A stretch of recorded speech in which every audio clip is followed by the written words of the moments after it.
I do want to show you some Angry Alan from last night. I've got a few selected clips and then watch his actual video. But these are my favourite selected clips of Angry Alan from last night. It's just fucking hilarious. Immigration policy. Oh no, not since the mass immigration policies. 10 million have come. But have we built houses for 10 million people? Have you in New York built houses for 50,000 people a week, a month coming into your cities? Are you confused, Alan? Cities are constantly growing. They are trying to provide for more people. More people are being born. New York is one of the fastest growing. Like, I don't know the stats and the numbers, but you know, New York grew pretty quick, didn't it? And they were all immigrants, weren't they? Like, imagine saying to the people of New York, "Are you prepared for immigrants coming into your city? Hello, welcome to New York. This is the result of all the immigrants coming into the city." Like, what are you talking about? Oh, there's so much to say. The problem is with Alan now, like I say, is that they start arguing with like Tommy Robinson rhetoric. We're now forced to sort of lower ourselves to debating absolute tomfoolery, and there's no point because it's just fucking stupid. And who does he even think he's talking to? There's a real beautiful moment on it. We'll watch it in a minute. A real beautiful moment on his thing. These are my favourite clips, as I said. The councils can't cope with this immigration. They can't find them anywhere to live. And if they do, they have to give them benefits and feed them. Right, the problem with the councils is that the Tories have cut the money to them because a lot of the councils aren't Tory, and then they haven't got any money to do stuff with. So that's been the problem. Before you complain about immigration, that was the problem with housing and, you know, with the UK, you know, it's not just people are homeless, where can they sleep, but because they're homeless for different reasons. But it's the, like, if you give every homeless person a house, next week you'll still have a homeless problem. Like, some of them won't just be living in their houses, they'll still have problems in their life that cause them to end up being homeless, or at least living, like, you know, on the streets. Anyway, it's a silly thing to say, isn't it? It's a silly thing to say. There's no contribution to society. They ruin the areas they go in because of many reasons. Not much. Like, where does the pubs go? They die out. Where do the shops go? Most of them die out. They're not needed by these people. Well, that's an economic problem. What do you mean they're not needed by these people? Alan suggested that people from other countries don't need shops. It just changes the whole fabric of cities. And I don't get why our politicians don't see what you can see. What we could see is the empty high streets resulting from bailing out the banks and the credit crunch and, you know, Boris Johnson's nice curtains that I keep going on about. You think that's the result of immigration? Like, you're fucking confused. Gandalf's mic is always behind him. That's where the mic goes. Alan's got a light stand. Like, this is a light stand with a light on it. And Alan's got a stand like that, which is a tripod stand, and it's behind him. It won't go on the desk because it's too big. But he's stupid, so he hasn't got himself a microphone stand and put it in front of him. And now he can never do that, because if he ever does, we'll all laugh and say, "Ha ha, you were stupid before, you've been stupid for ages." So he's committed now to keeping the microphone behind him.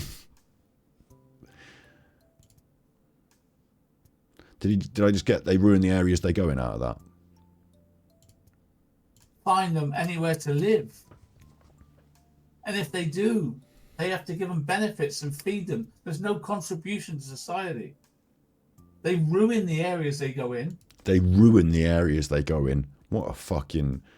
Does he not understand it at all? At all?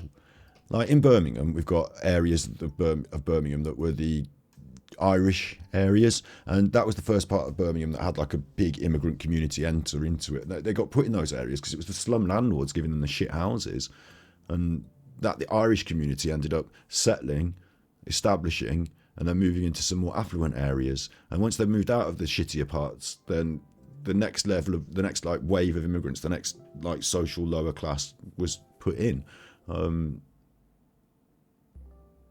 People don't ruin the areas poor people don't ruin the area. I was saying poor people, not foreign people, but Alan's got a chip on his head about them being foreign. But poor people don't ruin the areas they live in. They're put into slum areas without investment and without social progressive, like, where are the youth clubs, where are the, you know what I mean, like, without public spending in the areas, like, they can't become better. And without the poverty traps being eradicated, these people aren't going to, like, you think drug dealing is an example of a crime, but it goes on in affluent areas as well. There's just more violence and, you know, problems with it in the impoverished areas because they have to lean on those sort of things to get themselves out of the poverty trap. It's like an option, whereas more affluent people don't have to worry about that so much. I mean, there's so much to it, isn't there? But they ruin the areas they go in. Fucking awful. This one made me laugh though. This is Four Lions. But there's coming a time when we have to stand up and say, no jihad in England. You're not doing jihads here. You're not doing jihads here. No, you. Hey, you. Take that IED and get fuck off back to fucking Taliban land. You're not doing no fucking jihads here, son. Straight out of the 2010 playbook, isn't it? Or the 2002 playbook. When was 9/11? Like, you're not doing your jihads here. Weird. And then this is something that I wanted to really highlight. I really want to highlight this. So this is a screenshot from his stream. He's wearing these reflective but slightly darkened glasses that slightly magnify his eye. And I've got a good screenshot here of his eye. Now, this isn't the picture quality, this isn't the colour of the glasses, it's not what the screens are showing, because they're there, and there. He's got his laptop in front of him and he's got two big screens up like that on top of it, on top of a chest of drawers or something up there. That's not relevant. What's relevant is the colour of his eye. What's going on with this eye? You see that? It's all red. It all looks irritated, swollen and red around the edges there. Bloodshot, but also like swollen and red around the edges, like, and what causes that? Lots of different things could cause it, I suppose. You know, he could have legit got like an eye infection in both eyes. He could have got conjunctivitis in both eyes. He could have got, you know, rubbed some bacteria into both eyes. Could be that. Could have got punched. Could have got punched in both eyes. So I'm going to say no. What's most likely for me, and because the thing is, I've seen people whose eyes look like this after they've been up all night on coke. So, and long-term effects as well, it's part of it. But bloodshot eyes and dilated pupils, how does it affect the eyes? So they talk about it here. Pupil dilation and all that. But they also talk about, besides pupil dilation and light sensitivity, dark glasses, cocaine can also cause blood vessels to expand. This can lead to redness and bloodshot eyes, which are commonly referred to as cocaine eyes. The redness occurs in the white part of your eye called the sclera. The sclera. So I think it was, I mean, it didn't say anything about the swelling of the outer lid or whatever, but like, what's going on? Because I think with Alan, where am I? I think with Alan, if let's say he got an eye infection, you know, just a standard eye infection. You've had eyes like that. I mean, we've all had different reasons to have red eyes, yeah. And you know, some of us have spent all night up on cocaine. I don't know, but the cannabis. Yeah, I mean, I smoke a lot of weed, and it doesn't do that to my eyes anymore. But it could be cannabis. But the swelling of the outer edge, it makes me think someone's not been to sleep all night, and it's this like dry eye and the rubbing of the eye. And when you're on drugs, like something simple like an irritated eye, you end up doing it all night, and then you've made a big mess on your eye. The thing is with Alan, right, is weed does cause mega red eye, I will agree.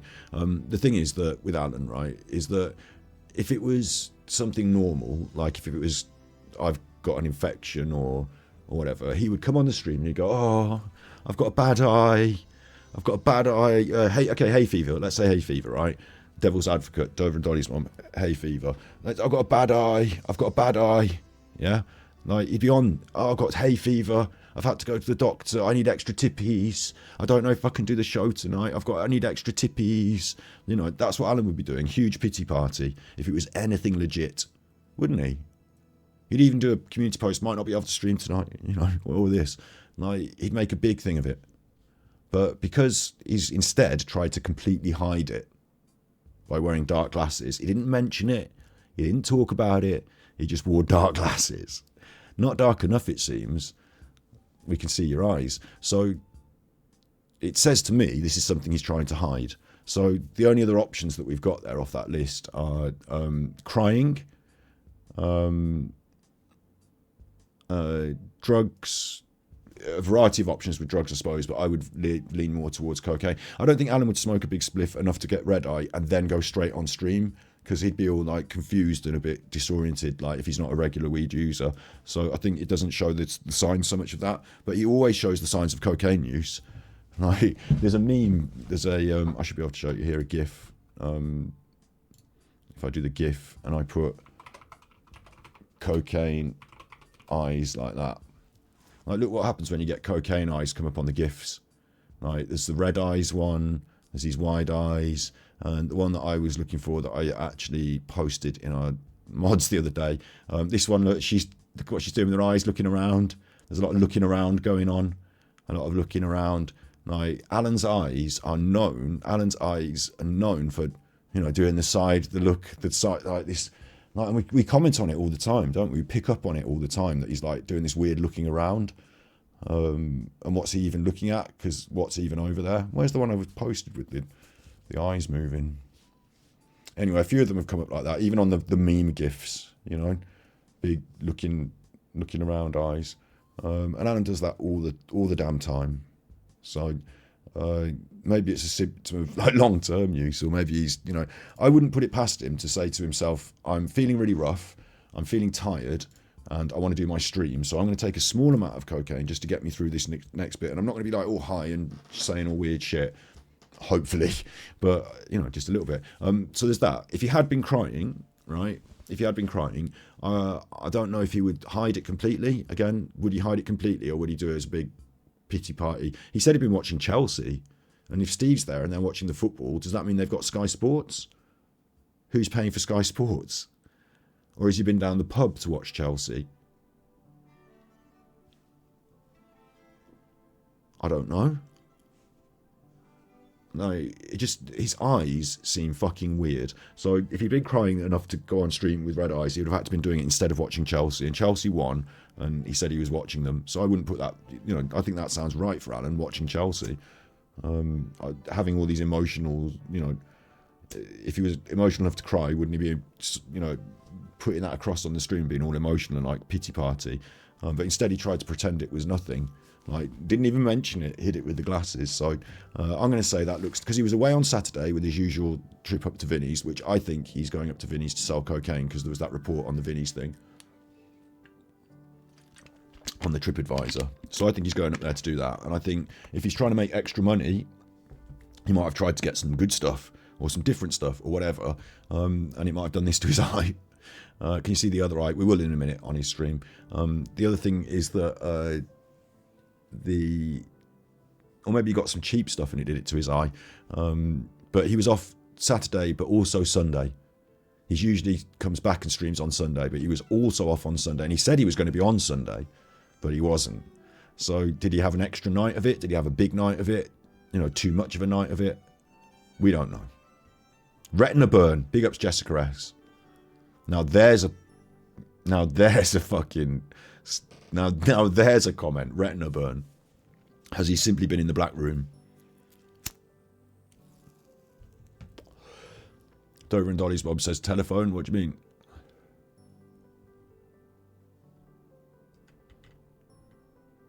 Or are you talking to someone else?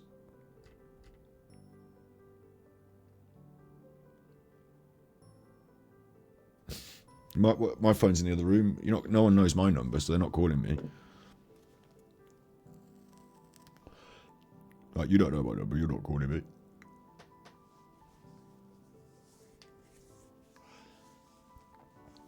In the black room. No, Alan's got a black room. Well, listen, it's possible that if Alan had a message on his computer that we saw about a black room with a black bed and all this stuff, and like he wheedled out of it with this picture on an Amazon account for a bed, which could have been legit. Like the picture, it could have been a joke, but we do question, because Alan wears a lot of black, and like basically, I'll just stop beating around the bush. Paedophiles, we think, dress up in black clothes and like paint their rooms to look the same so that when they make their photos, the police can't find, like if you took a photo of a bedroom and it had a plug socket and a lampshade and stuff, the police might be able to identify it. But if you've made a black room with a black bed and black curtains and you're dressed in all black and a black balaclava, and then you make your videos, it just, how did the police determine which videos from where and which ones from what? Because they all look the same.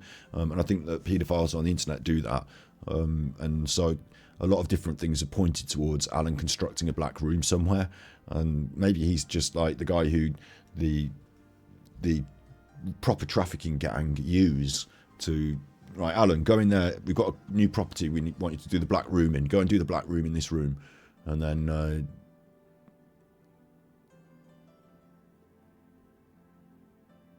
what was I saying? Yeah, do the black room in this room, and stuff goes on. It's not funny, but yeah, like, I mean, it might not be the case. Like, it might legit be that he's got a funny sense of humour about this sort of thing, and something went one way and the other, but we'll never really know. But I don't know. The problem is, if you said that story about most people, it would sound fucking ridiculous, but with Alan, there's actual evidence to point towards it, so... Like his own chat talking about it, like not just chat on the screen, I mean his own private messages with someone called Steve, who was an interior designer. So questions, more questions. Talking to questions, Question the Narrative is live in 74 minutes. So Alan's not live yet, but he's doing another one tonight. The seeds of war are being spread all over the West. I don't think that's going to go so well. Western powers' civil war threat only got 491 viewers. If you go back to when he first jumped on Rumble, the viewers were consistently 2.5 consistent. Some of them was 3,000, but 2,500 consistent. And I was questioning that. I was like, well, there's about 300 of us. So who are making up these other numbers? And I was saying he was paying for them. And it seems to me like Alan has decided that he can't afford to pay for the numbers anymore, because on Rumble you don't get the AdSense, so it doesn't come back. So what's the point in paying for those numbers? He's given up on that, and he's actually decided, we covered it in, oh no, I did it as a tweet, didn't I? I did it as a tweet. This is brilliant as well. I mean, we'll see it in the stream now, but this is absolutely beautiful. The armchair detective, still alive and well, living on Rumble. Do you know what? I'm sort of glad I'm not on YouTube. It's so toxic and nasty. Let them stew in their own stew on there. This is a sort of grown-up platform. It's better quality picture. Doesn't have trolls. It's a more sophisticated audience. Lying to himself, lying to them, yeah? So this lying to them is about, at the start of the episode, he convinces them he's a big special person and that they're part of something that's big. That means something. We've got these numbers and we're big on YouTube, and give me money because I'm doing the Nicole Kessinger case, and he used to convince them of that. Check this out, a change of tack now. And it's not about numbers, it's about quality output and support. It's not about numbers, it's about quality output and support. So that's something the dark side Phil says. Like, that's something that failures say, because what he's saying is that I don't care that I'm not big on YouTube, the big numbers now. Like, it used to be, remember, 25 million views behind him on the screen. 25 million views. It used to be about views, didn't it, Alan? Like, when you were claiming that as being some sort of status symbol. But now what he's saying to the ladies that are in his chat, the ones that give him the money, are, because he was trying to sell to them the concept that, like, Melissa Marvelous, please give me $200. You are supporting this channel and thousands of people watch it, and you're part of the inner circle team. You're the Spanners group, and you moderate over these thousands of people. So it's pretty important stuff, this. Pretty important stuff, Pretty important stuff. And now it's obvious to everyone that that's not the case. He was lying to them. They're there moderating over fucking nobody, and he's paying for fake views. Right, so now that that's been busted and it's out there and it's gone and it doesn't matter anymore, because YouTube, you can get the fake views come in and you get the AdSense money, but not on Rumble, so it's a waste of time. It doesn't even pay for itself. So he's not doing that anymore. He's decided to fuck that off. So now the gaslighting for the audience has changed. Now it's not, this is something big, 25 million views, big armchair detective, you're the inner circle. Like, now what it is it's about quality of content and quality of support. It's about who gives me what it is what I always said. It's people that give him the most money. He doesn't need 100 people giving him $1 each. He can't even achieve that now. But he's got one person giving him $100. So he'd rather fucking get them and their claws into them. For Alan, it's about quality of support, meaning those few people, because not numbers now, but those very few people need to give him quite a lot of money. And he's going to focus on the ones that give him a lot of money. This is true, like pure grifter. It goes into the realm of like those. He's a proper con man. It goes into the realm of those. What do they call them? Romance scammers. You know, he's onto the people that give him the most money here, and that's all that matters now. Give it him on PayPal. Don't worry about super chats anymore. Give me the hundreds of dollars into the bank, just straight into the bank. You fucking idiots. That's where he's at now, and it doesn't matter about numbers. It matters about quality of content. But Alan, you are not doing quality content. That's why you haven't got any numbers. Numbers and quality content, you would be surprised, Alan, do actually kind of go hand in hand. It's not a straight payoff. You do a really good video and you get 1,000 million views. It's not that. But, you know, consistency, quality and content, that's where it's at on social media. Not claiming that you do quality content, but actually it's shit and no one wants to watch it. It's just, you know, what's the point? So he's admitted it. The point here that I'm making is that it's not about numbers, it's about quality, output and support. Well, that means, what that means is, you know, translated. Well. This is a sort of grown-up platform. It's better quality picture. Doesn't have trolls. It's a more sophisticated audience. And it's not about numbers. It's about quality, output and support. Quality, output and support. What that means translated is he's got a few people now, just like 3 or 4, and they give him quite a lot of money compared to, you know, what a normal person should be giving someone on the internet, especially Alan. So he's going to focus on them. And I don't know what the value of that is. I don't know what the numbers are, how much money he's getting off them. But I know how many the numbers are watching him and how small it's got and how fucked it's got for him. Like, he made a huge error as well. A huge mistake was moving on to a new platform. No, not that. That's not the mistake. Moving on to a new platform. He had a real problem like changing his content to what he thinks suit the new platform, which again is a mistake.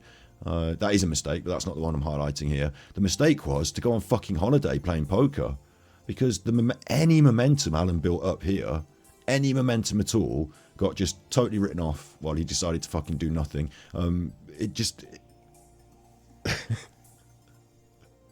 And so now he's come back, and somehow he's managed to clear 1,000 views on these episodes. I don't know how. But this one, 491 in a day, 24-hour cycle. That's not very much, is it? And I can't imagine this is going to get better. I predict it will probably get worse for him, hopefully. Whether he sees this as too much that he can't countenance and he ends up paying for more views just for his own ego, I don't know. But, I mean, that is just shit, isn't it? And you chuffers want to watch it.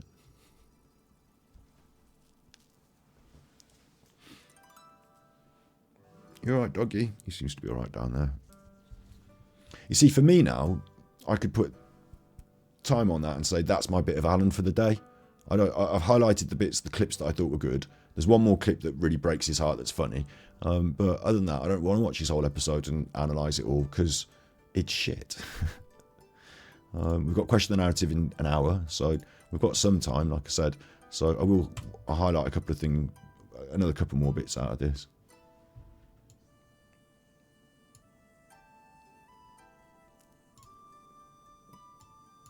You alright? Well, that's my tummy rumbling. Here I am. There you are. Just watched my Chelsea beat Spurs 4-1 away. Very good result. Waiting to go live with you. You're not waiting to go live, you are live. The sort of countdown. Welcome everyone. Welcome. Touch everyone. The nose there. There was one touch the nose. Guess I'm live. If I'm live, say hello. If I'm live, say hello. Look, when you go live from the minute you press go live. How do you not get this into your head? But then somebody else is pressing that and he's just a guest on their show. So maybe he doesn't. You see me? You see me? Say hello. Slow, isn't it? Slow start.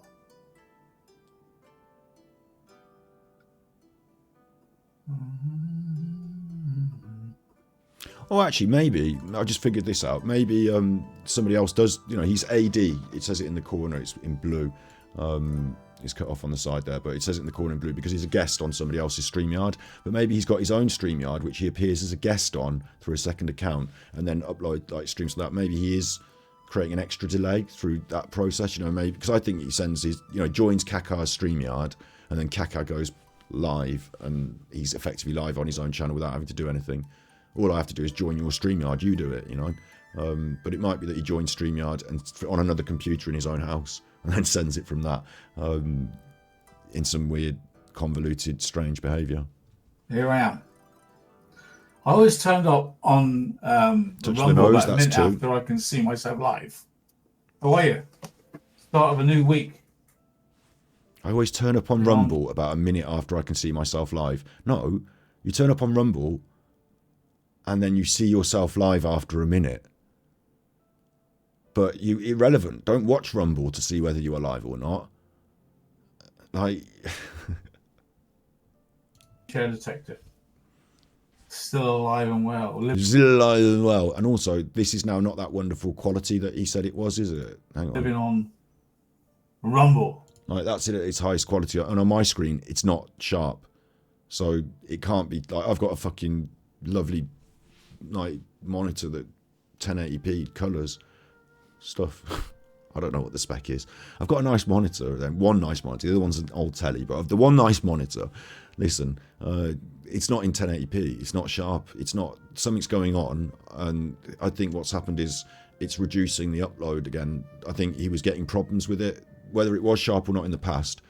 He kept saying, Steve, you know, I'm on the internet and all this, didn't he? So I think what he's actually had to do is reduce his upload quality. And again, now we're streaming in like, you know, 720p or less. But he's going to claim that it's good quality, but it's not anymore. All the platforms have the ability to stream in nice sharp quality, but Alan has not. He just had those funny he had the green screen on and it was tanking his GPU or whatever. He just doesn't know how to do it. But luckily for him, at one point it got sharper because he didn't have his green screen on, and now unluckily for him, probably in some way, it's got worse. Maybe because Steve's cooking some toast. Do you know what? I'm sort of glad I'm not on YouTube. It's so toxic and nasty. YouTube. Let them stew in their own stew. Stew in your own stew. It's stew in your own juice, you prat. On there. This is a sort of grown-up platform. It's better quality picture. It doesn't have trolls. It's a more sophisticated audience. And it's not about numbers. It's about quality output and support. You tell yourself that. I take it you can see me. Yeah, good. The nose again. So we're 1 minute 40 into the episode, and he's touched his nose 3 times. That show. Something happened a little while ago, about a month ago, in Israel, where There's the ear touch now. guys came in and power glided down, and motorbikes, and they broke into the Don't tell me this doesn't sound like the ramblings of someone who's off their nut. outskirts of Israel. These young men, and they looked at themselves as martyrs, and they killed hundreds and hundreds of young partygoers who were just at a dance party, and then they went to villages, house by house, and killed everybody in them, chasing them around, killing them, whether they're man, woman, children, babies, doesn't matter. That's nice. They killed them all. We know. And I think that's been lost No, I don't think it has. in what I'm seeing on television now, with marches in Australia, England, France, Canada, USA. All our Western countries are under threat now, because I don't see as marches to a ceasefire. I don't. That's not what I see. I see. No, I won't say hate because most people are peace loving, right? I won't say it's hate marches, but he won't say it's hate marches because that's the exact words that Suella Braverman used that day. So he doesn't want to exactly say exactly what she said on the news because he knows exactly the sort of thing that we're going to be able to counteract that with, which is like, that's a load of bollocks. But there's a lot of nice people on those marches. So Alan's trying to be careful about trying not to be a racist, but he can't help it. He is one. how many times they're going to march in London, say, every day? I mean, have these people not got jobs? Alan, you don't have a fucking job. What do you do all day? Who's got the time? Who's got time for that? Who's got time for this? To march day after day around London in hundreds of thousands of organised placards and organised flags. And that flag is, it worries me because does it represent Gaza or does it represent a terrorist organisation? It represents Palestine. Now, I know there's a war in Ukraine. Spotted that. Where a nation has just marched into a country and tried to take it out. The Russians did it. And it's still doing it. I don't see any marches. Didn't you? Do you see any marches against... You didn't see any people with the flags for Ukraine? You didn't remember that bit? Russia? In America? I mean, like the Cold War. USA, Russia, right? Do you see any marches in support of Ukraine? We saw a lot of support for Ukraine. A lot of people that came from Ukraine settled in the UK. People gave up their houses, their homes, their, second room. And on top of that, people were painting things. Eurovision was on around about that time, wasn't it? Like, there was a big thing on Eurovision about it. Like, lots of support. People I remember there's houses up the road with like Ukrainian flags hanging out. Like, there was a sort of national outpouring of support for Ukraine, and it was different because we didn't have to protest because there was no government protest because our governments did reasonably what we would hope, which is to try and support the people of Ukraine. I mean, there are nuances, aren't there, about selling bombs and stuff, but like, is Alan confused? Why did people need to protest? Protest against Russia, I suppose they would have done.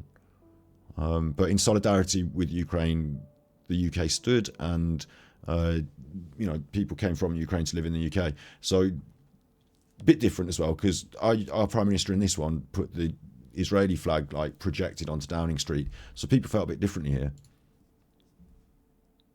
Not much, is there? In London, do you see anybody saying what terrible things that the Russians are doing to those poor civilians? Well, the Russians own half of London, so it's a bit different. In Ukraine? No. Like your Chelsea that you said you just watched beat Tottenham. Hey, Chelsea just beat Tottenham. Do you realise, Alan, that a Russian oligarch owns Chelsea? And that Tottenham are sort of colloquially, we discussed this the other day, didn't we, in chat, colloquially known as the Yids, which is a racist thing, but it's not. It's a slang term for Jews, but it's probably a derogatory one. I don't know, but they call themselves the Yids. They sing Yid Army when they. I've heard them singing it.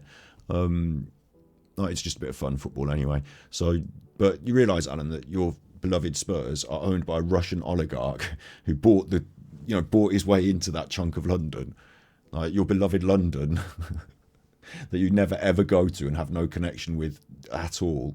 And if people of London could speak to you, they'd say, who the fuck is this country bumpkin that knows fuck all about anything? Get out of our London and fuck off back to the fucking seaside village that you live in, you nutter. No offence to Exmouth, of course, but that's what the people of London might say to you. It's just bizarre, isn't it? Abramovich doesn't own Chelsea anymore. Oh, big ups regard, Agent Police. Did they take it off him because of the war? But you know what I mean? My prince, he still owns fucking loads of shit, doesn't he? Don't the Russians own fucking loads of shit? Like Russian oligarchs. I'm pretty sure, I might be behind the times here, but I still think Russian oligarchs might have fucking loads of stuff. But maybe, yeah, because of the war, maybe we told them, oh, no, you can't have that anymore. Maybe that worked in, maybe there's another reason to have that war then. Eh? Maybe there's another reason for that war. Question the narrative. I always say with question narrative like that as well, follow the money. This Oh, the Americans own Chelsea now. All right, well, it's fine then. Conflict.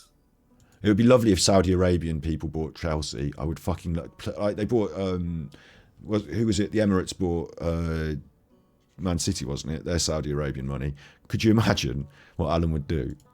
Gaza shone a light to show you what. Well, he's got anyway. It's not even his Chelsea. I don't know why he claims to be in allegiance of Chelsea. He's from the fucking other part of the world.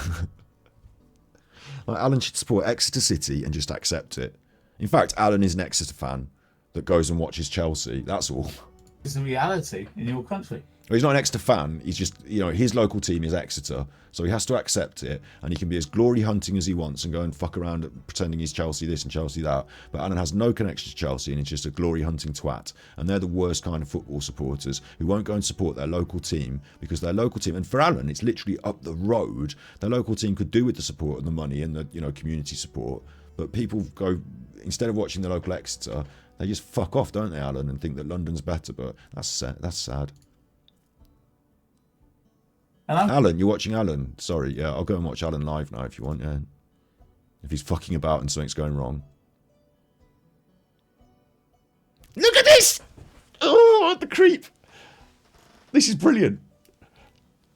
He's got no sound. Yes. I'm glad we're doing this instead of that. There was only... The other thing that I was going to show you was he showed a news report and he said, are these bad Palestinian people? And one of them was a British person who was supporting the Palestinian cause, and it was like the exact kind of person that Alan would think was a racist, and they weren't a racist, they were supporting the Palestinian cause, and it threw him for one, and he didn't know what to do. This is throwing him for one. This is great. He's moved the whole set around. You can see the curtains now.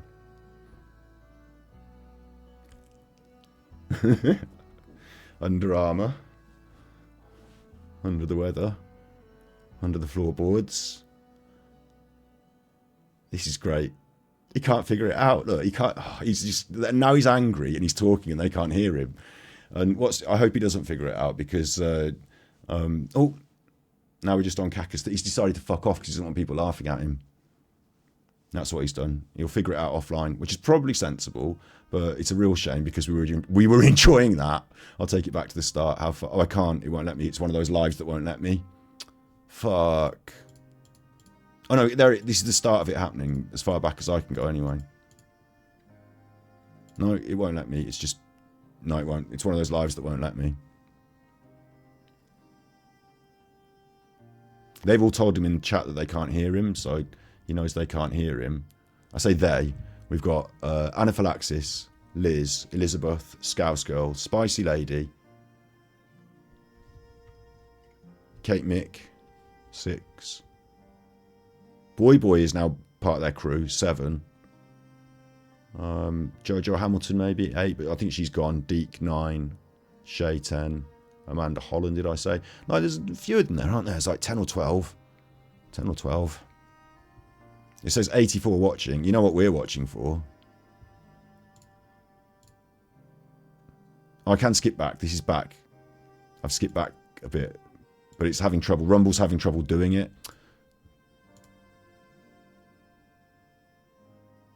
Is that moving? It's not moving, is it? Rumble's not playing it when I skip it back. It's annoying. Kate Mick said, hi all, loving AD's hat. He's gone for the Peaky Blinders cap, which is, again, another Birmingham thing. Does Alan not want to celebrate his own fucking culture? The big racist. Why does he want to steal it from everyone else? He wants the Birmingham Peaky Blinders. That's our stuff, Birmingham. He likes to support Jude Bellingham on the football. Well, he's black and he's fucking from Birmingham. And then he likes to go to Chelsea and claim that he's a Chelsea fan. He never goes to Chelsea. He's not there. And talk about the streets of London. Why doesn't he just go and fucking show people Exmouth and be proud of Exmouth? Or Exeter? Why is he so... We'll talk about Weston-super-Mare a bit in Bristol, so maybe that. Maybe you should support Bristol City or Bristol Rovers, but he can support City because I supported Rovers when I lived there, so... this is still happening now. His stream is still doing this. I love the fact as well, they have this...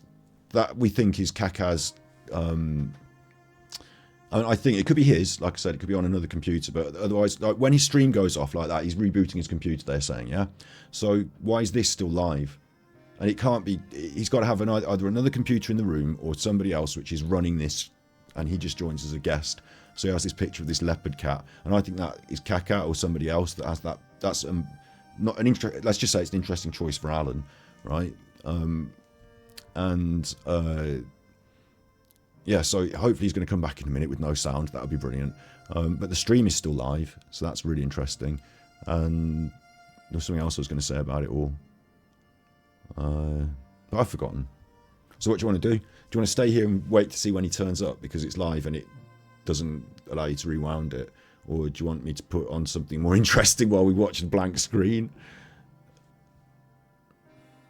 I mean, it's nice, isn't it? It was funny, but what do you think we should do? Got question the narrative in 50 minutes. Right, can you hear me now? Oh, but he's he's using the other computer. That's what he's doing. Seriously, I've not. Can you hear me now? And look at the quality of it. This is because he's using the other computer, I'll guarantee it. Yes. See, it's like up and over there instead of where it was before. You're getting a different view of the room now. He set up a different setup and it didn't work, so he's gone back to the old laptop. And the old laptop's got a built-in microphone or something. And it's can you hear me? Doing this. Looking technical awful. Difficulties. This is fun, isn't it? This is fun. This is fun. It's not fun, is it? You're having a nightmare. What? You're actually having a bad time. The music's exactly right for this moment, my background music. Can you hear me now? I can't see you, that's the problem. That's the problem I have now, I can't see you. No.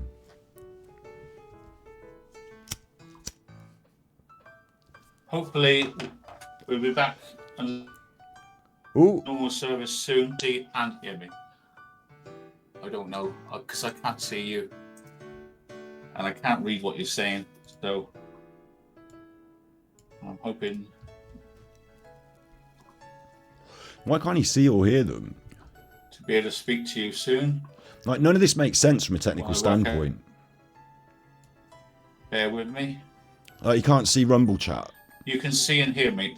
This is good news. Well, he can see and hear him because he's talking to Rumble chat. Does he mean them? We'll be back very shortly. In like the other chat room that's not displayed on screen that he's usually in? Indeed. Or does he mean the Facebook group that he can't get into? Like, what does he mean that he can't see or hear them? Because he was reading the fucking chat. Get a few more things organised and I'll be with you. What do you mean? You need to have the Facebook... Honestly, Will, it's fine. Everything's fine. This is just like evidence. What he means is he's got to get the... It's really clarting it. It's really... Very soon. It's really clarting it. It's really tanking it. Yeah, I have everything I need now. I have everything I need now. Now, I can't actually see anything you're saying. Big ups, Toffee. At the moment. No, what's he talking about? He can't see what they're saying. What he means is the people do his show for him in the background. Like It's gone weird again. He needs the Facebook group so it'll pop up with say this, link here, stuff like that. You know, otherwise he can't do his show because he hasn't got anything in his brain ready to go. Just talk about this for a minute. I'm sure everything will become clear when I can see you. Who do you want to see? Right. I can see and hear you. Nosy Nana, Ghost Girl. Someone's got no teeth in. Hello. Welcome to the Armchair. The chat. He was talking about the chat. I'd be here in your presence. And what he's done... Maybe they don't want me on. Is he's opened up another computer... Just maybe they don't want me on. ...and loaded up Rumble on the other computer so he can see and hear it and watch it happening. And now he's going on to the video, but it's all stalled because he's trying to watch a video and he's... You can hear and see me, right? Yeah. Now... Oh, no, the videos aren't going to work tonight, I promise. They're going to buffer. Surely. I'm going to show you tonight that politically correctness has gone haywire. Preliminary correctness. Right? Because all these years, political correctness has made us not do anything that would be seen as Semitic or anti anything. We can't say anything, especially anti-Islam. And anti-Islam is political correctness has gone through the roof. In the words of Stuart Lee, you can't even smear racist graffiti on your neighbour's car these days. Political correctness has gone mad. You can't even daub a swastika in dog shit on your neighbour's house and then set it alight. Political correctness has gone mad. How backward do you want to be? Then where I keep quoting that film, where 1,000 years in the future, a rocket ship from America lands there from the year 2000. And in 2,000 years' time, everyone's so politically correct that no one's got any guns. There is no... We've not got guns here. There's no murder. Kindness. Kindness to everyone. Kindness to everyone. What the fuck? And somebody on this spaceship decided he wanted to take over this world. Aliens. And he got a few of the other people in the spaceship. Yeah, let's take over the world. And they got their gun over this world. And the really correct people said, "Oh, you can't do that because we've got it." And they just shot a few people, and they took over the whole world because they had a gun. Because they had a gun, they took over the world. And that's what's happening here in the Western societies. Listen, if you want to watch, he's talking about like in The Simpsons, they had the big nail, board of wood with a nail in it, the aliens did. But actually, if you want to watch a film about immigration and stuff like that, why don't you go and watch that one where they're in the concentration camp in South Africa, and the aliens come down and they put them in the concentration camp. What's that called? It's called District something, District 31 or something. That's fucking brilliant. The prawns. Hey, Rina, where are my legs? You prawns. What are you eating cat food for? Prawns. We need to get District 9. We need to get rid of these prawns. They're eating... We'll give them the cat food then. That's a brilliant film, that one. Australia, Toronto, New York, France, Sweden, bloody damn near everywhere that's a democracy. It's being taken over.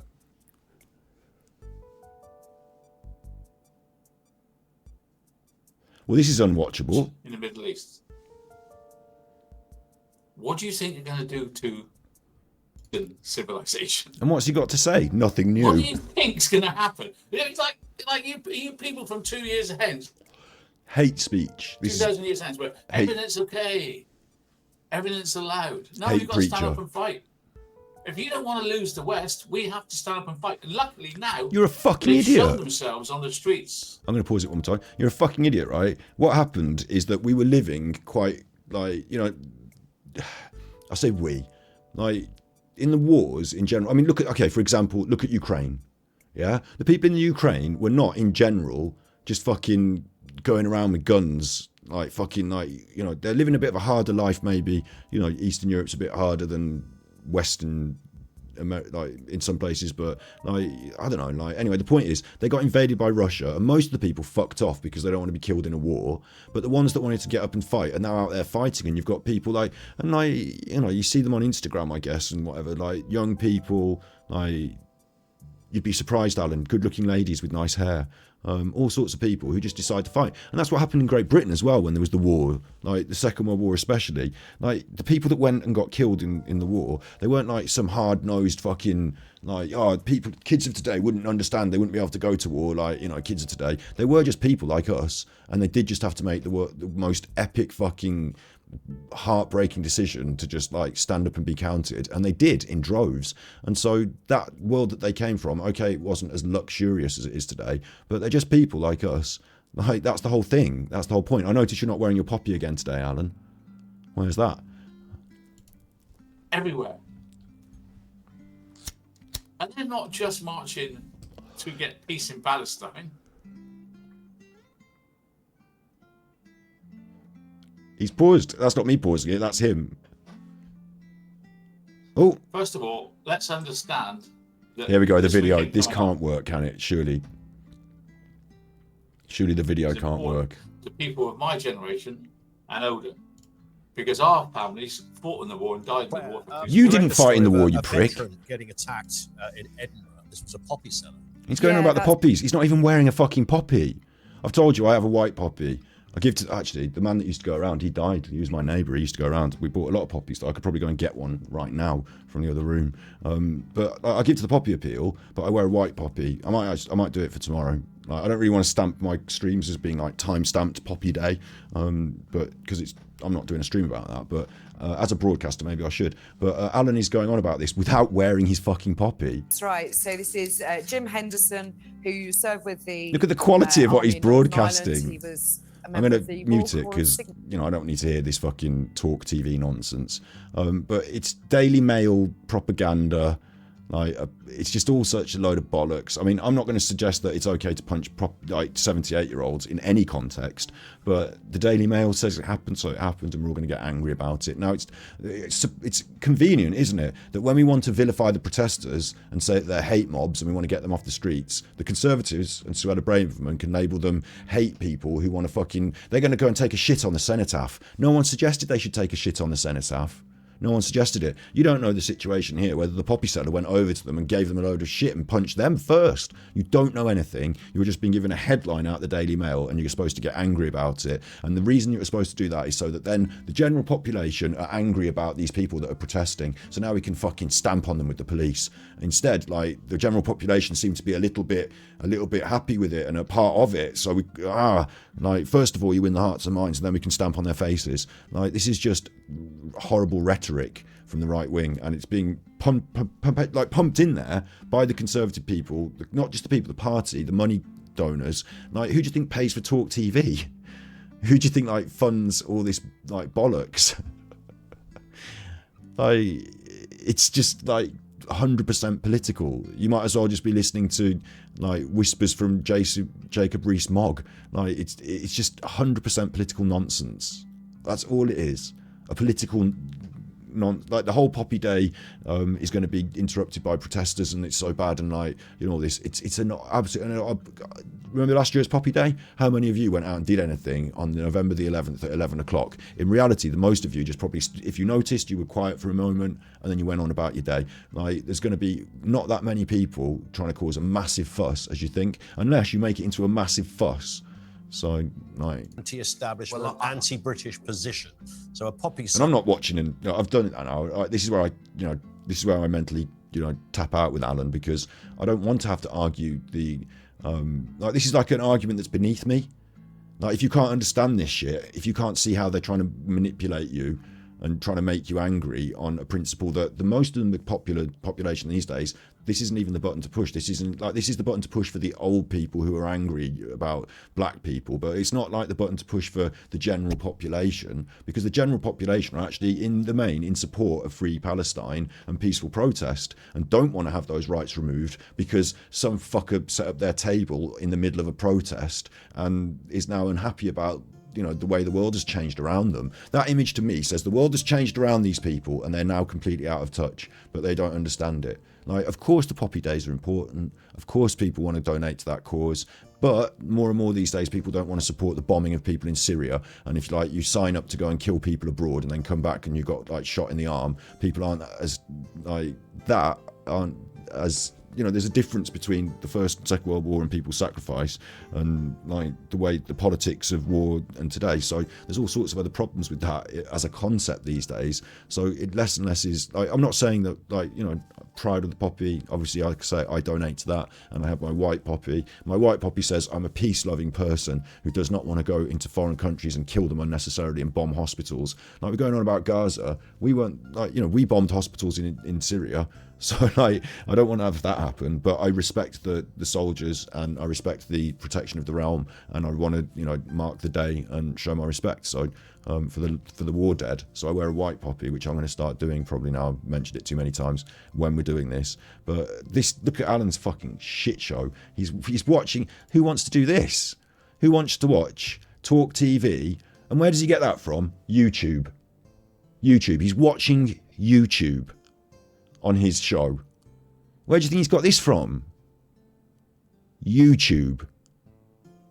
Watching the shit news from the cheap right wing on YouTube. And he sat there doing something else, not bothered, not even watching it. It's the shit show. I'm not watching it. I'm not. We've got this in half an hour, which is going to be much, much better, much more fun. I can't deal with this. What do you want me to do about this? It's the shit show. You know what these people with the poppy sellers should have done? is pack up and move somewhere else. There's a fucking giant protest happening here. But we booked the table for the day outside this shop. Yeah, there's a big protest going on. So there's going to be a conflict of like, you know, I don't think there's that many people here at the protest who are going to be that interested in buying a poppy. They're more interested in the protest. So rather than having your photo up, and you don't know that those people weren't told to go and set up the poppy table there, he, by Mr. Rich Conservative donor, he, and then get a photo. You don't know that. Like, I just think it's weird to just be in the hands of the mainstream right-wing media all the time and just to listen to what they say and just be like, right, that's what I'm going to say. Because that's Boris Johnson's channel. Worse than that, it's not just Boris Johnson's channel or Donald Trump's channel. It's the big market banking men behind the scene, men mainly, because like they don't let women in the men's clubs, literally, who do the gropey dinners and stuff like that. You know, it's the money makers, the big rich behind the scenes people that pay for this so that you can believe what they tell you. And like, fuck you, I won't do what you tell me. And I certainly won't be listening to Alan's trite, like, receiving of it and reinterpretation of it on his show. I won't be listening to some Poundland Enoch Powell. Like I said, I won't be doing it. I'm not going to listen to a fucking Tesco value Tommy Robinson. I haven't got no time for it. If you want to argue those points, we'll argue them with Tommy Robinson maybe, because he's like the fucking spokesperson main one, but not someone who goes to the Tommy Robinson rally and goes, huh, yeah, good one, Tommy. Like, you know, I don't need to argue with them.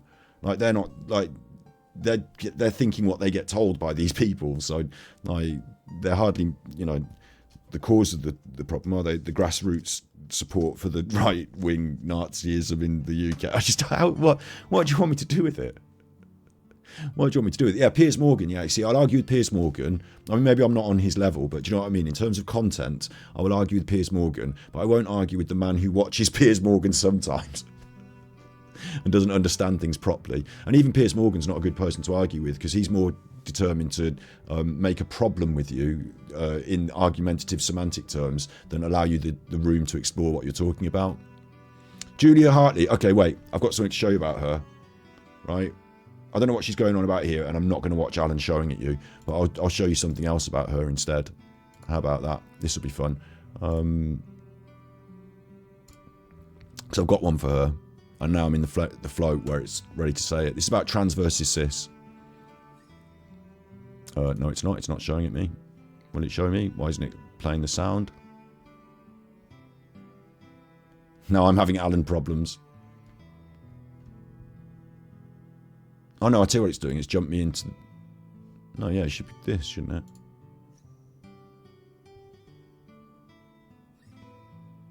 it? Muted. There we go. So actually, everyone...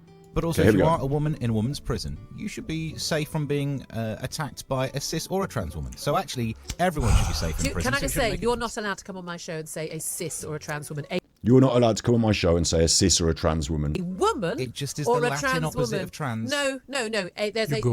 I'm not a cis woman. We are biologically women. I am not going to have that BBC claptrap on my show. I'm just using a bit just to differentiate. I'm not going to have it. I'm not a cis woman. He says, I'm just trying to differentiate. It's just a term, right? I'm a woman. I was born a woman. 50% of this population are women. We're not cis women. We don't have to adjust what we're called for a tiny minority of activists who don't even represent trans people. So if I said non-trans woman, would that be... That would be equally... If you say that, I'm going to ask you to leave my studio. I'm absolutely serious. I'm not having it. Our language in this country, traduced in this way. I'm a woman, you are a man. I'm quite happy for someone to be a trans woman or a trans man, but you don't take away what I am because you choose to change your gender. No, but you get that. I was only using it in that sentence to point out the two groups. No, the general, two groups are refer to you as a woman and trans woman. Right. Starting with a blank page can be overwhelming. Fuck off the adverts, right? So I did put a comment on this. She's categorically wrong. The category is women, and the two denominations within that category, according to their conversation, are trans and cis. It's just semantics to avoid confusion. Like, they're talking about in women's prisons, people are big. Okay, maybe the category is people. I don't know, but we're talking about in women's prisons, the women are categorised by trans women and women, okay? But you've already got the word women as the overarching category, remember? We're doing a category called women, like in women's prisons, women, and you've got different kinds of women in the women's prisons. You would say that trans women are not women. No, it doesn't matter. We've got a category called women in the conversation that we're having about prisons. We've got a category this is not like a semantic argument. This is a logical argument about how we organise our thoughts. And if you can't do this properly, you can't have the arguments, right? So we've got a women category. I understand, Gandalf, you don't like the cis thing, right? But in this conversation we're having about women in women's prison, you've got an overarching category called women, and then you've got subcategories within that. One of them is trans women, and then the other category that we're going to put biological women, whatever you want to say. She doesn't want to say anything. She just wants to say women, just women. Okay, but in this conversation, we've got these two separate categories we're determining that are part of a wider population. The wider population we're calling women, and underneath we're calling trans women. And what do you want to be called? Like, you can't just be called women because you are now a subdenomination. Like, well, we can't be a subdenomination. We are just the only women. No, but in this conversation about women's prisons, and that was what his point was. He kept making it. I'm just trying to differentiate between the two categories, because you can't have a conversation about it and have the one category be named the same as the hierarchical dominant category. You can't have the categories all named the same. Like, what about female children? They're women. No, they're children. They're children. We've got a different word for them then. So we put them in a subcategory that we're talking about mentally, so we can talk about it. And the fact that it's Hegelian dialectics. So if I say we're going to make a sign that says stop sign, then I've automatically created, in a way, the go sign, right? It's like calling a black person a cis black. It doesn't make sense. Okay, well, you've got black people as the top category, yeah, black people. But then, like, what about someone who's half Nigerian, half Afghanistani? Like, what kind of black are they? Are they half caste, or are they just black people? And then what? Like, within the denomination, like within the head category of black people, you've got several other kinds of, and it's not me doing it. Society says it. You know, you've got mixed race. You've got different ways of categorizing. You know, you could say lots of different kinds of black people, aren't there? There's lots of different categories. We could start putting people in little boxes. It's not, you know, just for mental conversation terms. If I'm talking about the plight of, you know, a particular subsect of black people, then I'm going to put a name around it and give it a name. So it's the same thing with this. I'm talking about a particular subsect of women, trans women. But get this, right? We create Hegelian dialectics. So Hegelian dialectics is about creating opposites. When you create a concept, you create the opposite automatically. So if I created a stop sign, then you could say, well, in my mind, I've seen the stop sign. It's a sign and it says to stop. So the opposite of stopping is go. So in my mind, I can imagine a go sign now. There's now a go sign. It doesn't exist physically, but I've created the stop sign. And by doing so, I've opened up the concept of stop, which is opposite to the concept of go. So now we've got two concepts, stop and go. And that's Hegelian dialectics. When you create something, it's a very facile way of me explaining this, but you know, when you create a concept mentally, you also create the opposite concept. I'm going to be the good guy. Well, who's the bad guy? Right? I'm a good guy. What's the measurement? It's good. What's the opposite of good? The bad. Like, give it a name. Like, the one creates the other. The light is a contrast to the dark. Like, and by naming one, you automatically create this other subsect category. This other thing that requires naming now is a thing. So with this, we're saying women are the total category. Okay, women in women's prisons. Within women's prisons, you've got women who are trans women, and you've got women who are women.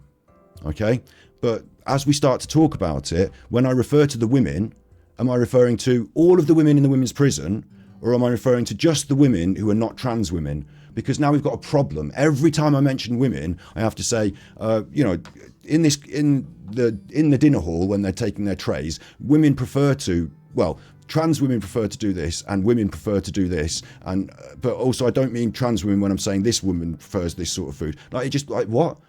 Can't we have a defined thing so we can understand what we're talking about? Like, and in this context, by saying some women are trans, the other women are non-trans. They're not. They're the other thing.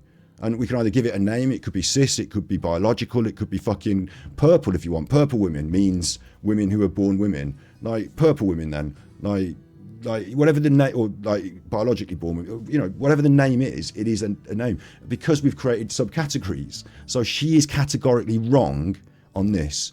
Logically, mentally, philosophically wrong. The general point about whether women are just women and you need a separate name for them, no. Women are women. But when we start to put them in different boxes and have different categories, yes, it becomes an issue. So she can't talk about it on her show without allowing someone the language to talk about it. So she can't talk about it on her show. That's the problem. Like, this has got nothing to do with gay rights as well. This has got nothing to do with opinions on transgenderism and anything like that. This is just opinions on whether we can have a conversation about a subject. Now, I've got loads of rabbits and I want to have a conversation about rabbits. Now, I've got some rabbits that are like Nepalese rabbits. And then I've got other rabbits that are just rabbits, and we're not going to give them a category. They're not allowed to have a category. They're rabbits. They're not going to be defined by being another kind of rabbit. They're just rabbits. They're the main rabbit. They're the first rabbits, okay? And then I've got another category, which is like Swedish rabbits. Now, when I take the rabbits out of the tank, out of the cage, yeah, well, I probably don't keep them in a cage because I'm vegan, but when I take a rabbit out of a cage, which rabbit am I referring to now? You don't know. It could be one of any of them. But I could say when I take one of the Nepalese rabbits and I take one of the Swedish rabbits, and now I'm going to take one of the rabbits, you don't know which word I'm saying because I've just said rabbits and it's all of the rabbits. So now we need another word for that other category of rabbits, which were the real rabbits and the perfect rabbits and the normal rabbits, because I'm telling you I'm going to take one of them and I want you to understand it's one of them. That's the problem we're having here. It's not about nomenclature and defining womanhood. It's about having a conversation where you can logically understand what the other person is saying because they are defining the thing they are talking about. And the definition for this lady has to be all pervasive. I'm taking the word woman. I'm having the word woman. And that's what the conversation is about. Women, different kinds of women, different types of women. So you're allowed black women. You're allowed Asian women. But you're not allowed me. I have to just be women. I'm not having any other names. Like, but you can't have cis women then. No, we can't have that. Or what about biological women? No, we can't have that. I'm just having woman because we're talking about trans things and I'm not having trans. Like, it's just fucking stupid. She is a woman, yeah. She is. But she's also a brunette woman or an argumentative woman or, you know, whatever. It's just an adjective so that we understand who we're talking about. If she was in a group of lots of women and you wanted me to define her and pick her out in conversation, how else am I going to do it? I have to describe her. You see what I'm saying? I have to describe her. It's not a conversation about trans rights and who's a woman and who's not. It's a conversation about whether you can describe someone in conversation. And to her rules, no, you can't. She's not going to have any claptrap. She won't be described. In terms of her biological natural birth gender, in terms of being trans or not, she won't be described in any other term than just woman. So how are we going to have these conversations about transgender issues if you won't allow us the language to define the differences between the two categories that we're talking about within the conversation? It's stupid. It's the thought process of an idiot, frankly, in my opinion. And that's what I think about her. How's Alan getting on? He's watching the news still. But it definitely goes back. On YouTube, he's watching YouTube videos. Alan doesn't like YouTube. You're on Rumble now. YouTube videos, live Fox News. Alan's watching Fox News. And that proves it then. That's it, solved. Fuck Alan. And fuck this. You know, I'm not having fun talking about this anymore. I don't like it. I'm not arguing with you about it in chat either, Gandalf, because it's not about those sort of arguments. My conversation with you here is about whether Julia whatever her name is, well, it's not Julia Bradbury, is it? Whatever she is, whoever she is, has just proved herself to be incapable of having logical conversations. Like, just normal. That guy wasn't giving her any shit. He was saying, I just want to use the words. And she was saying, no, you can't use the words. And he's like, well, I can't talk to you then. She's just being a twat. And for the sake of being a twat, because it makes a big point about women aren't cis women. But that's not what he was trying to say. Okay, we don't have to use the word cis women. Should we just say, like, original women then? No, I'm not being called an original woman. I have to just be woman, and they can be the non-original women. Yeah, okay, but when we're talking about this, we've got an overall category. I've said it a load of times now. We've got overall category that's already called women. So, what do you like? If you're a footballer, and you want me to describe you as a footballer, and you won't let me just tell people you're a defender, or you won't let me tell people you play in defence. I'm just a footballer. No, I'm not being defined by my defensive qualities. I'm just a footballer. Okay, so can all the attackers go on one side, and can all the footballers go on the other that aren't attackers? Like, why can't we just say defenders then and give it a name, something different, so that we could just have this conversation? Yes, of course you're all footballers. Yes, of course you are a footballer, and I'm not taking away your footballer-ness. But in this conversation about who's going to go where and what we're talking about, how am I supposed to define things if I have no definitions? She's stupid. They just showed you, and he's standing up for himself instead of running, and he's hit on the head with a megaphone that cuts the back of his head and goes into his brain and kills him. He hit with such a force by a megaphone that it cut into his brain and killed him.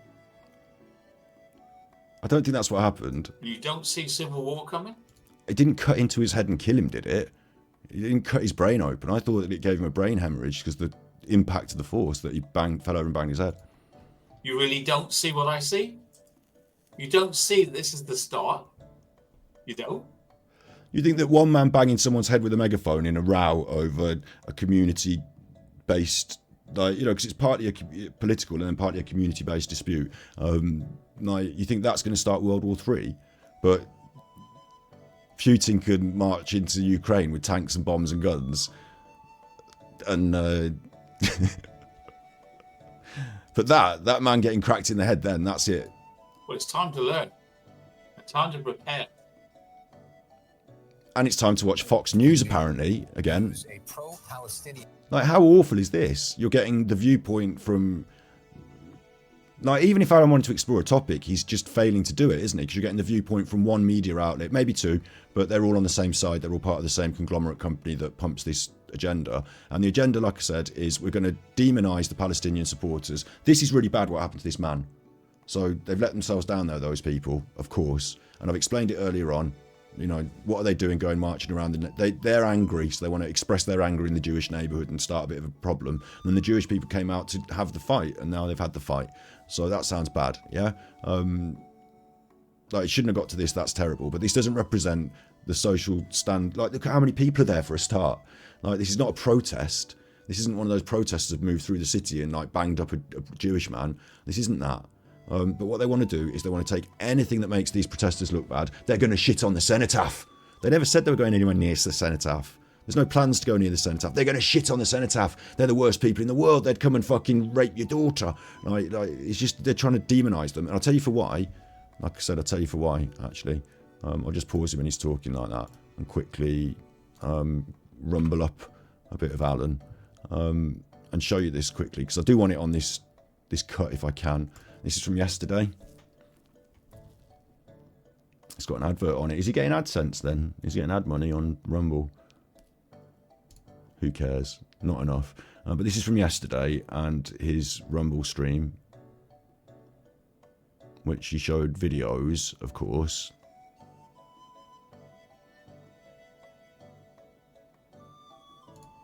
Where is it?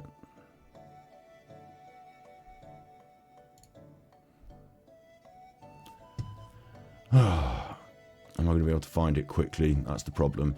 He showed video. There, no, I found it quickly. Here it is. Okay.